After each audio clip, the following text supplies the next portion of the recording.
Olha só, alugar um equipamento é a mesma coisa que prestar um serviço? Essa pergunta que parece simples deu um nó na cabeça de muita gente no Brasil por anos e gerou uma confusão tributária enorme. Hoje a gente vai mergulhar na decisão definitiva do Supremo Tribunal Federal, que finalmente resolveu essa questão. E a resposta está toda baseada numa distinção que é simples, mas ao mesmo tempo muito poderosa: a diferença entre dar e fazer. E olha, a decisão que a gente vai analisar aqui veio lá de cima, do Supremo Tribunal Federal, o guardião da nossa Constituição. Quando o STF define uma regra desse jeito, de forma definitiva, não tem mais discussão, sabe? Todo o sistema de justiça, todas as prefeituras, todo mundo tem que seguir. E é por isso que entender essa decisão é tão, mas tão importante. Pois é, essa pergunta aí foi o estopim de incontáveis brigas na justiça. Pensa só. De um lado, as empresas de locação, preocupadíssimas com os custos. Do outro, os municípios, de olho numa fonte de arrecadação. Era óbvio que esse conflito de interesses ia dar um rolo danado, né? Para a gente conseguir desembolar esse novelo todo, nosso caminho vai ser o seguinte. Primeiro, vamos entender que imposto é esse que causou toda a confusão. Depois, a gente chega na regra final que o Supremo bateu o martelo. Em seguida, a gente entende a lógica por trás disso. Essa história de dar versus fazer, vamos analisar também o que acontece nos contratos que misturam tudo e, por fim, o que isso significa na prática. Fechado? Beleza, vamos começar pelo começo então. Qual era o imposto que estava no centro de toda essa discórdia e por que ele gerou tanta briga? No centro de tudo está ele, o ISS, o Imposto sobre Serviços. O nome já entrega o jogo, né? Ele incide sobre a prestação de serviços. A grande dúvida, a pergunta de R$ 1 milhão que ficou ecoando nos tribunais por anos, foi exatamente essa. Peraí, alugar um bem móvel, tipo um carro ou um computador, isso conta como um serviço para a prefeitura poder chegar e cobrar esse imposto? E aí? Depois de anos e anos de incerteza, o STF finalmente entrou em campo para dar uma resposta definitiva e, basicamente, apitar o fim do jogo. Vamos ver qual foi essa regra final. A resposta veio com um nome bem importante: súmula vinculante. E esse termo é crucial porque uma súmula vinculante não é só uma recomendação, não. É uma ordem direta do STF.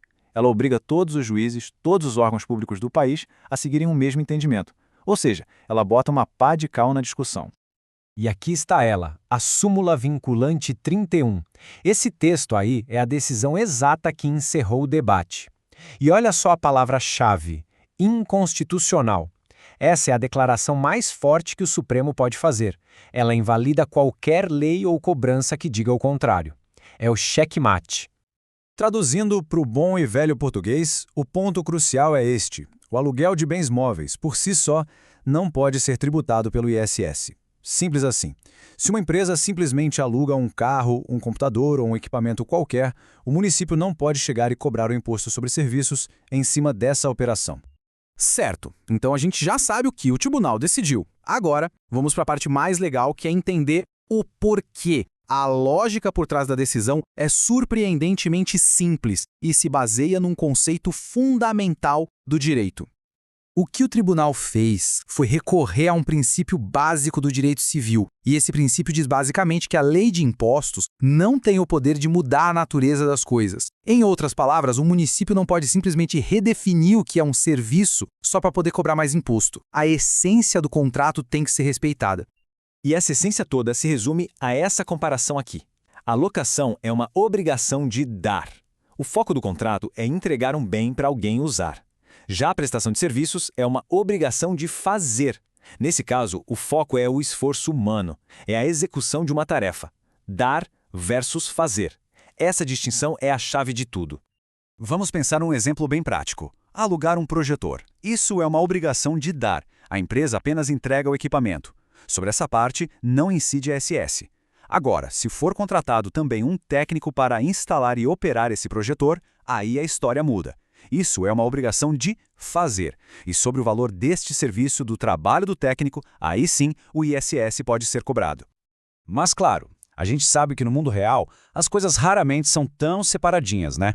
E isso nos leva à próxima questão. O que acontece com aqueles contratos mistos, que envolvem tanto o aluguel quanto o serviço tudo junto? Essa é a grande questão para muitas empresas. Pensa só num contrato de aluguel de guindastes que já inclui o operador, ou no aluguel de equipamentos de TI que vem com a manutenção e o suporte técnico inclusos. como é que o imposto se aplica nesses casos. O STF foi bem claro aqui. A súmula vinculante 31, aquela que proíbe o ISS, vale para locação pura, ou seja, quando é só o aluguel do bem e mais nada. Se tiver um serviço junto, a gente entra no território dos contratos mistos, e aí as regras mudam. A regra para os contratos mistos é bem clara. O ISS pode ser cobrado, sim, mas, e esse é o mais gigante, apenas sobre a parcela do valor que corresponde ao serviço. Por isso, a recomendação prática, a dica de ouro para as empresas é, nos contratos, separem explicitamente o valor do aluguel do valor do serviço. Se essa divisão não for feita, o fisco pode interpretar os valores por conta própria e isso pode gerar novas disputas. A clareza no contrato virou a melhor defesa. Então, vamos para a conclusão. Qual é o impacto prático de tudo isso? O que a gente tira de lição? Olha, o maior ganho aqui é a segurança jurídica. Antes dessa decisão, as empresas viviam numa incerteza, pisando em ovos, sem saber se seriam multadas por não pagar ISS sobre seus aluguéis. Agora, a regra é clara. Isso permite um planejamento de impostos muito mais eficiente e, claro, protege as empresas de cobranças que não faziam sentido. Então, para a gente amarrar tudo, ISS, sobre aluguel puro de bens, não pode. O conceito-chave para diferenciar é sempre se perguntar, isso é uma obrigação de dar um bem ou de fazer um serviço? Nos contratos que misturam as duas coisas, o imposto só pega a parte do serviço. E a recomendação principal é, seja extremamente claro e detalhado na hora de fazer os contratos, separando os valores de cada coisa. E a gente termina com uma reflexão. A decisão do STF resolveu uma questão super importante, mas a economia não para de evoluir, né? Com cada vez mais modelos como serviço aparecendo, onde a linha entre entregar um produto e prestar um serviço fica cada vez mais fininha, o debate sobre dar versus fazer certamente não acabou. A grande pergunta que fica no ar é, qual vai ser a próxima fronteira dessa discussão? Fica a questão para a gente pensar.